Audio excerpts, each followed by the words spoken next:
Bem, a Cora, a gente vê a veracidade que o texto nos passa realmente dos acontecimentos, não esconde nada do que aconteceu, e a gente vê que na revolta de Cora tinha, sim, elementos verdadeiros, tinha, sim, elementos que faziam com que a motivação da revolta tinha coisas de verdade. Por exemplo, o Cora se achava diminuído dentro da tribo de Levi pela projeção e pelo título de antiguidade dentro da própria tribo. Mas a principal reclamação não era de Cora, era da tribo de Reuben, onde estavam Datã e Abiram, Beon, Ben Pelet, da tribo de Reuben. Porque a tribo de Reuben, eles eram os primogênitos de Jacó. E quando estavam no Egito, quem mandava no povo eram eles. Eles eram os primogênitos. E, de repente, eles foram retirados de toda essa chefia e ficou tudo na mão dos levitas, Moshe e Aharon, e a primogenitura, que era aquela porção em dobro, passou para José, que através de Efraim e Menashe recebeu as porções também dentro das tribos. E a tribo de Reuben ficou sem nada. Logicamente que o texto da Torá dá um motivo para isso. Lá diz que como Reuben subiu no leito que pertencia ao seu pai, junto com Bilhá, a concubina de seu pai, tá certo? Então ele foi destituído. Ele perdeu essas coisas, ele perdeu a realeza, ele perdeu o sacerdócio, ele perdeu a primogenitura, perdeu tudo. Nada ficou com Reuben. Então a sua descendência tinha realmente o que reclamar. Quando Deus vai decidir, de fato, aqui a gente vai perceber que estava em jogo não só somente a questão dos direitos, mas a questão da honestidade, da integridade, para receber justamente esses cargos. Aí a tribo de Levi, um dos filhos de Jacó, que mais viveu lá no Egito, conseguiu preservar dentro da sua tribo melhor as tradições da família de Jacó, e então acabou ficando com Moshe, o profeta de Deus, que ficou com a parte temporal do povo de Israel, e Aharon ficou com a parte espiritual, ou seja, com a parte sacerdotal dentro do povo de Israel. E aí eu reclamo, então, justamente dessa tribo de Reuben. Então a gente vê que tem um fundo de verdade e um fundo de um motivo para fazer realmente a revolta. Ou seja, aí o Cora, vendo isso, se aproveitou e foi junto com esses que já eram revoltados e fez a sua revolta. Ou seja, Datã e Abiram, segundo consta em vários comentários, já comandavam o povo lá no Egito. Aqueles que eram os guardas do povo era Datã e Abiram. Abiram é um nome que é o mesmo nome Abraham, Avram e Abiram é o mesmo nome. É como chamar, por exemplo, o nome de Elitsafan, ou então Elitsafan, um Yod, ou sem um Yod. Então, assim era o nome, então, Abiram. Bem, e aí, o que aconteceu? Deus, eu decidi que realmente tinha que ser a liderança de Moshe e Aharon, para com que a terra se abrisse, e lá foram consumidos todos os que estavam junto com essa revolta contra Moshe. E mais adiante a gente vai ler que os filhos de Cora não morreram. Os filhos de Cora não morreram. A Guemará comenta sobre isso e diz, olha, no começo os filhos estavam justamente com o pai deles. Mas depois eles perceberam que não era correta a reclamação. Então eles fizeram uma techuvá. Então o que diz mais adiante? O Venei Cora, Lometo, não morreram. Então pela techuvá, eles saíram desse caminho do pai deles de Cora. E através desses filhos de Cora, que a gente tem vários e vários salmos, Livnei Cora, Mismor. Ou seja, para os filhos de Cora, salmo. Bem, então a parte da Perachá do começo tem uma revolta de Cora, que se deu no acampamento. Depois nós temos justamente a consolidação da espiritualidade de Aharon, onde brotou na vara de Aharon. E depois vem a questão dos dízimos do povo de Israel. Bom, vamos fazer logo um resumo da questão dos dízimos. Os dízimos deviam ser tirados de situações de plantio. Plantio da uva para fazer vinho, plantio da oliva para se fazer azeite, grão, fazer trigo. Então, se tirava aí 10%, uma acer, que era levado para os levitas. E desses 10% dos levitas, era tirado outro 10%, 10% de 10%, que era entregue aos Kohanim, aos sacerdotes, que eram um subgrupo de quem? Dos levitas. Depois nós tínhamos o dízimo do pobre, do órfão, do filho das viúvas. Isso era dividido na questão do tempo, durante os 7 anos. Então, quando chegava no terceiro ano, era o ano de se levar o dinheiro aos pobres. Então, a gente está vendo daqui que era tudo uma justiça social para se manter o povo de Israel. Aqueles que moravam fora da terra de Israel, que não tinham como cumprir diretamente com a lei dos dízimos, porque não ficavam obrigados a trazer parte das suas plantações, porque eram na terra de Israel, eles contribuíam com dinheiro. Por exemplo, Maaser Kesafim, dízimo dos ganhos monetários. Que isso pode ser traduzido também como de Sedaká. A Sedaká. Então, quando você tem o seu dinheiro, que é a atualidade de hoje, a gente reserva 10% para dar de Sedaká. Para quem?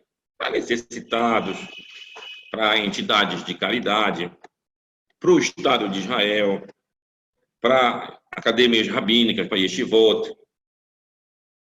Agora, uma pergunta clássica: eu posso pagar com esse dinheiro uma sinagoga que eu pertenço? Bom, aí é um pequeno problema, porque a sinagoga que você pertence, você recebe um serviço de volta. Tu vai lá dentro, tu tem direito a isso, aquilo, outro. Então, tu não está fazendo dízimo, tu está pagando uma conta tua, de um serviço para ti. Se tu paga o dízimo, uma outra sinagoga que tu não frequenta, que dá para lá e é o dinheiro deles, é um dízimo. Mas se for ter o usufruto, então não é mais dízimo. Está pagando um serviço para ti. Então, assim que se dá a questão dos dízimos. Bem, eu queria aproveitar, encurtar um pouco essa questão da Perachá e já entrar no subtema que a gente tem de hoje, que é justamente a ressurreição dos mortos. Ressurreição dos mortos. A ressurreição dos mortos é uma das crenças do judaísmo. Faz parte dos 13 princípios da fé judaica. Agora, devemos entender como se dá, ou como vai se dar, a ressurreição dos mortos.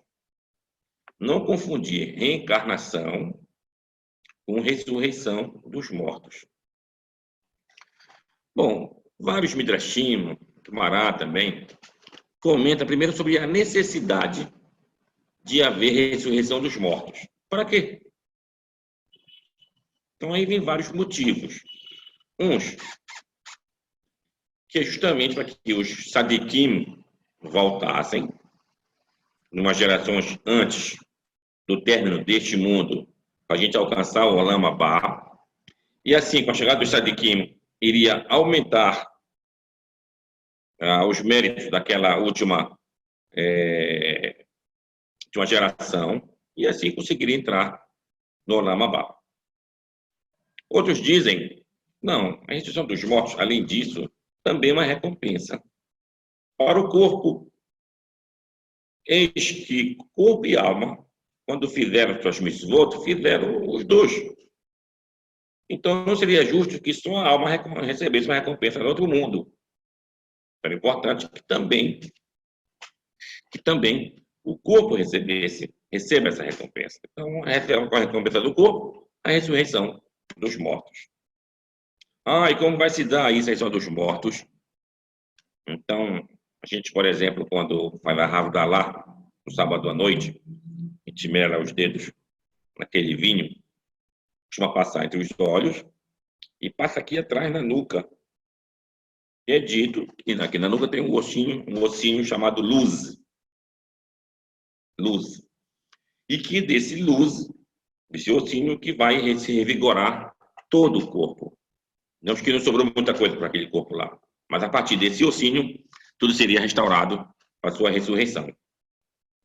Para a sua ressurreição. Então, a ressurreição dos mortos, ela, sim, isso iria se dar na última geração. Tem quem diga, não, a ressurreição dos mortos não vai acontecer neste mundo. Já estaremos no outro mundo, no Olam Abá. Então, esse mundo aqui termina o Olam Azê, como a gente conhece. Quando se inicia o Olam Abá, aí tem a ressurreição dos mortos. Os mortos iriam usufruir também no Olam Abá. Não só a parte espiritual, como também a parte física. Então, essa é uma pequena discussão entre o Rambam, Rabi Moshe Ben Maimon, que alega a primeira opinião, que vai ser nesse mundo aqui que eles iriam ressuscitar, e iriam morrer aqui de novo, para depois entrar no Olam Abá. Aí tem outra opinião, Rabi Moshe Ben Nachman, ressuscitavam nesse mundo e já entravam, não morriam mais, entravam para o Olam Abá. Outros dizem, não, vão ressuscitar só no outro mundo. Então, eles seria para o outro mundo. Bem, aí a gente entra, a Guimarães comenta, sobre a ressurreição dos mortos, que é contado lá em Ezequiel 37. Os ossos secos. Os ossos secos. Então, a Guimarães diz que ali Deus chega com o profeta e diz: esse povo não está acreditando na ressurreição dos mortos, profetiza esses ossos secos, que eles tenham fôlego e vida novamente, e vão se levantar. E iriam voltar para a terra de Israel. E assim acontece. A Guimarães, em Maser Sanedrino, se eu não me engano, a página 92, comenta sobre isso, e lá tem uma discussão. Se o que é dito no profeta Ezequiel é somente uma alegoria,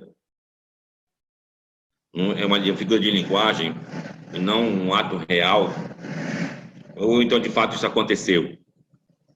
Então, Rabi Udanassi diz que isso é só um exemplo de não, isso de fato aconteceu. Quem disse que isso aconteceu, alegou como prova que na família dele, se não me engano, alguém tinha um tefilim, que esse tefilim tinha pertencido a um daqueles mortos que ressuscitaram. Um daqueles mortos que ressuscitaram.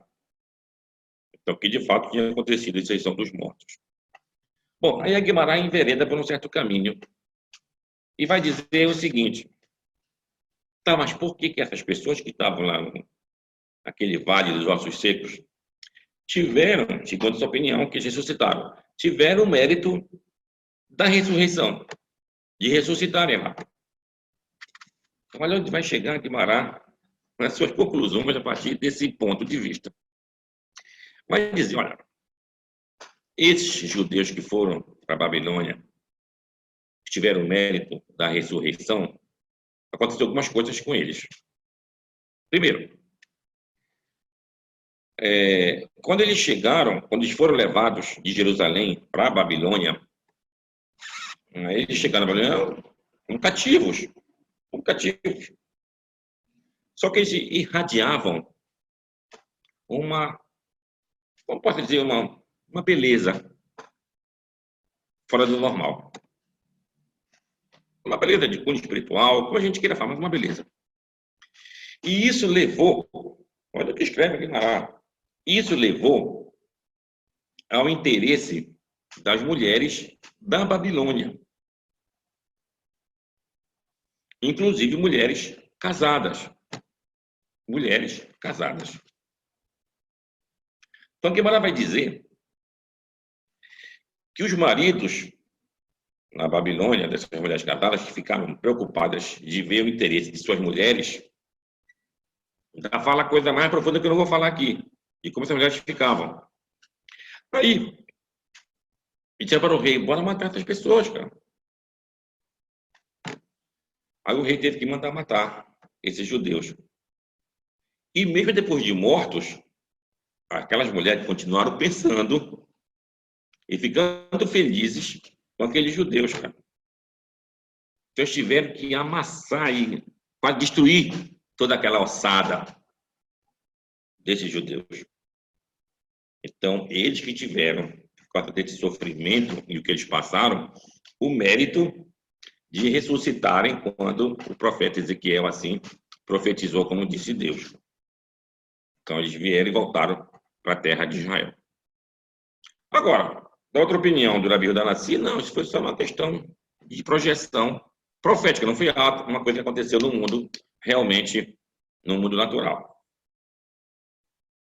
Então, aqui fica a questão, tá bom, para quem acredita que foi só um exemplo, a pergunta é, tá bom, mas e esse outro ressurreição dos mortos que a gente fala que vai acontecer no futuro? Aqui vem uma outra discussão. Tem quem diga que assim como foi a ressurreição, só um exemplo, que também no futuro seria só uma questão de um exemplo, não é literal. Eu disse, não, essa de Ezequiel foi um exemplo, mas a de futuro vai ser literal. E outro que diz que foi literal, a de Ezequiel, com maior razão, a de futuro vai ser literal também. Vai ser literal também. Bem, então nós ficamos, de fato, hoje com várias opções para que isso possa, de fato, ocorrer. Pode ser que, de fato, tenha a ressurreição dos mortos, literalmente falando, então que seja só um exemplo. É só um exemplo. Bem, eu vou ler para vocês, se alguém já tem esse livro aqui, ó.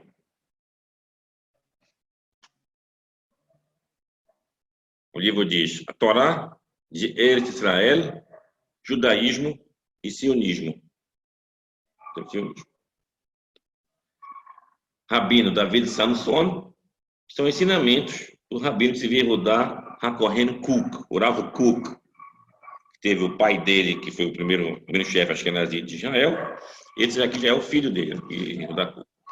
E tem aquelas yeshivot que usam geralmente aquela kippah de crochê, kippah cerugada.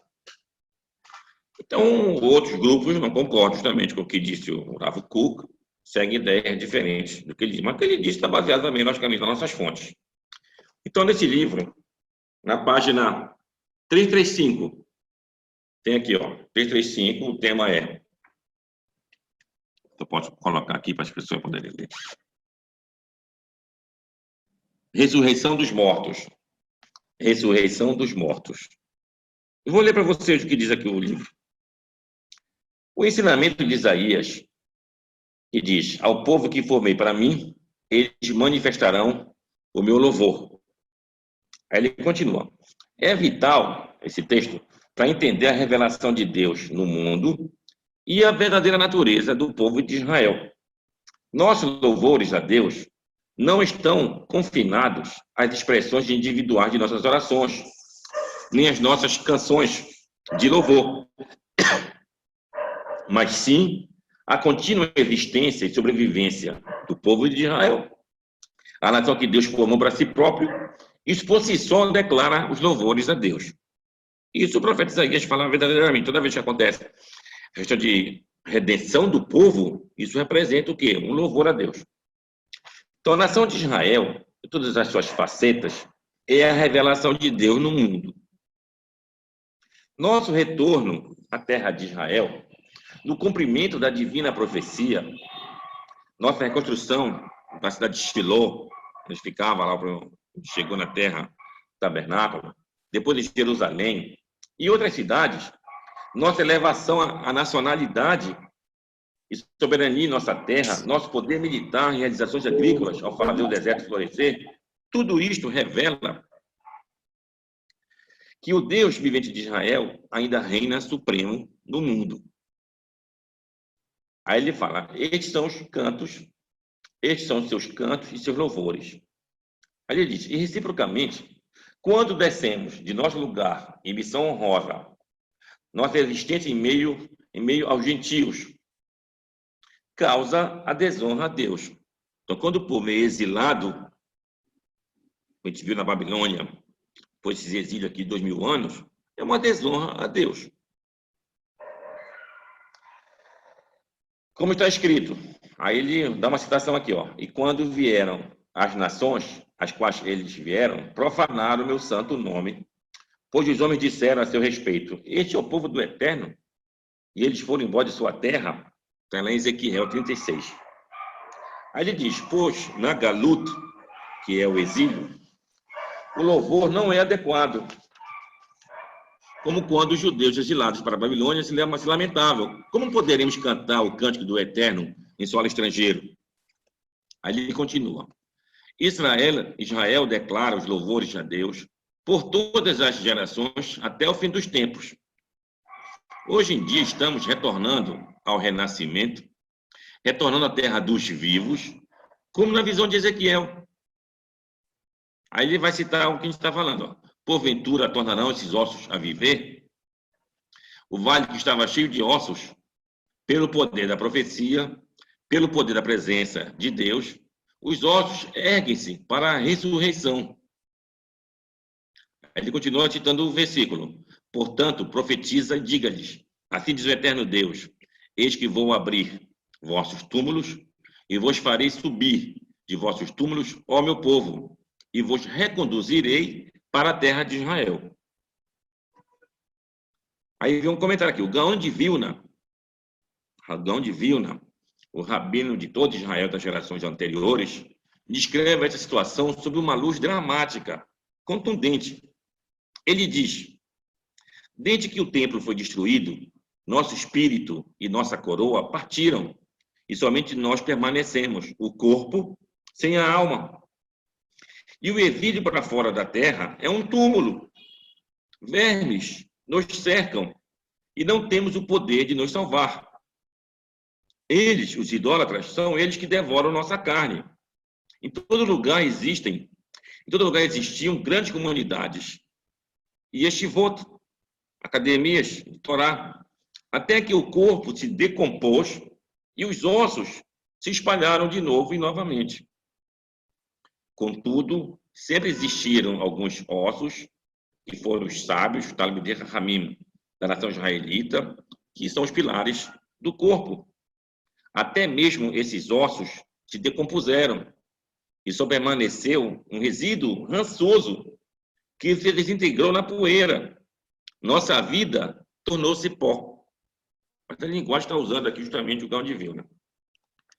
Ele diz, na Galut, estamos num túmulo, ou seja, no exílio, na diáspora, estamos num túmulo, diz o Rabi Tzvi Yehuda. Nossa Kedushá, nossa santidade, está na impureza das terras gentias. Aí vem uma linguagem, vermes e larvas nos devoram. Por 2000 anos, ficamos num lugar de vermes e larvas. Eles nos rodeiam e nos envolvem. As perseguições dos gentios, as culturas gentias e seus mundos espirituais são os vermes e larvas que infestam nossa carne e corroem nosso espírito e a nossa santidade. Essa é a realidade da Galut. Não existe absolutamente nenhuma compatibilidade entre impureza e a Kedushá, e a pureza. Somente não há nenhum ponto de contato entre ambas. Somente uma oposição incisiva e drástica, uma separada da outra, por uma ordem cosmológica. Assim, por milhares de anos, os vermes e as larvas nos devoraram. De acordo com as palavras sagradas e sensatas do Gaon de Vilna, a carne é a mais fácil de consumir. Mas quando os vermes atingem os ossos, que são nossos sábios, nossa fonte de poder espiritual, o mais leal e sólido bloco que nos liga à eternidade de Israel, quando a corrosão continua e o absurdo do exílio e suas más influências nos livre com os nossos ossos, então há uma grave ameaça à nossa sobrevivência, uma situação horrível e atemorizante. O Gaon de Vilna conclui: estamos agora ressurgindo dos mortos, despertando, levantando do pó, e um elevado espírito irá repousar sobre nós. O fim do exílio é revelado. Aí ele cita aquela frase de Salmo 121. Eis que o guardião de Israel não cochila nem dorme. A Geulah e a redenção é obrigada a aparecer. Os mortos retornarão à vida. E mesmo as pessoas que fazem o mal, denominadas de morte em seu tempo de vida, retornarão em arrependimento. Então aqui está dizendo, ó, os mortos que Ezequiel, estão agora no rodapé, os mortos que Ezequiel viu eram uma metáfora. Sanedrim, que é o tratado, 92b, de 2 é a página, lado B. Uma metáfora dando a entender que a galut, ou seja, o exílio, era como um morto que retorna à vida. Da mesma forma, Israel retornará da galut. Rashi e tudo mais. Como vocês estão vendo aqui nessa passagem, vou terminar o pedaço final. Qualquer pessoa inteligente que olhe com os olhos abertos o que aconteceu nas gerações recentes, entenderá que esta é a obra de Deus, chamando as gerações desde o princípio, antes que essas existissem. Na geração passada, a impureza dos gentios e sua grande maldade foram vistas, como no caso do Holocausto, e agora chegou o tempo do fim do exílio. A atmosfera do mundo é levada a se purificar e limpar dessa contaminação de impureza devastadora. A eternidade de Israel avança e aparece com esplendor, com bravura, com kedushá, com santidade e pureza, com agradecimento e a glorificação da Torá de Deus. Aí ele conclui, Baruch Hashem, e graças a Deus, nosso renascimento pode ser visto em todos os cantos da terra. Mais e mais pessoas retornam à Torá e à saúde espiritual, mesmo que ainda haja judeus em nosso meio, denominados de pessoas não religiosas. Então, a gente está vendo daqui, essa visão do Rav Kook e desse movimento judaico, para todos saberem, chama de Dati Leumi. São aqueles que são religiosos e são sionistas, ou seja, apoiam e apoiaram a criação do Estado de Israel. Diferentemente do outro grupo, que eles não apoiaram e não apoiam até hoje o Estado de Israel. Eles vivem na terra de Israel, segundo eles, e não no Estado de Israel. Então, qualquer que fosse o governo que estivesse lá, segundo eles, não mudaria e não muda a santidade da terra. Eles moram na terra de Israel. E muitas vezes eles não querem dizer Medinat Israel. A gente tem Eretz Israel, terra de Israel. Obrigado. Terra de Israel. Então, nessa outra visão aqui que a gente está vendo, ele está corroborando o que foi falado, o que eu falei antes. Isso seria, então, uma metáfora. Que esse retorno para a terra de Israel, isso representa o renascimento, a ressurreição dos mortos. Nós que estamos aqui na diáspora, estamos vivendo como se a gente fosse uma pessoa morta. E a terra dos vivos, que a Torá menciona, seria a terra de Israel. Então, vocês vão perceber daqui que, além do conceito de Gan Eden, de Jardim do Éden, ou de paraíso, ou então terra dos vivos, tudo isso é uma relação para com a terra de Israel. Isso não quer dizer que não exista isso em outros planos, mas tem que ter esse plano aqui primeiro. Então, primeiro a gente vive nesse plano aqui, eu faço a ressurreição voltando para a terra de Israel, tento lá levar uma vida espiritual muito mais profunda, ou seja, não vale eu sair da minha terra que eu vivo aqui, me mudar para a terra de Israel e lá praticar atos sacrílegos. Então, eu tenho que voltar para lá e fazer justamente uma santidade maior. Esse é o objetivo do retorno para a terra de Israel. Lógico que quando Deus faz as coisas, às vezes as coisas acontecem por mãos que a gente não percebe a santidade. Por exemplo, Moshe, nosso líder, mas Moshe viveu onde? Palácio do faraó. Moshe viveu como um egípcio por muito tempo.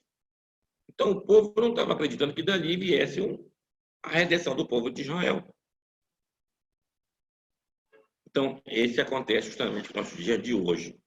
Segundo essa visão, a gente não vai ter uma ressurreição dos mortos do ponto de vista literal, a gente vai ter essa volta para a terra de Israel, isso é a ressurreição. Uma visão bastante diferente do que a gente costuma ouvir falar. Provavelmente, essa opinião aqui, ele vai levar a questão dos mortos, essa dos outros planos, para o Lamabá. Tá bom, quando estiver no Lamabá, que é um mundo diferente desse daqui, tu vai ter lá a questão dos mortos, mas no plano espiritual. Como não pode ser isso? Bom, ninguém pode saber devidamente, porque nunca ninguém viu. Se pode especular. Qual é a especulação disso? Que nós temos hoje a Torá da árvore do conhecimento do bem e do mal, que é neste mundo aqui, e a Torá da vida, Etz HaChaim, será para o Lamabá. Vai ver um modo de vida diferente desse mundo que tem aqui. Aqui a gente vive com aquele véu que não nos deixa ver a verdade. Então, quando eu estiver no Lamabá, tiver mérito, eu vou poder enxergar realmente a verdade do mundo. Isso aqui é uma bênção. Baruch atah Adonai, Eloheinu melech haolam, shehakol nihya bidvaro.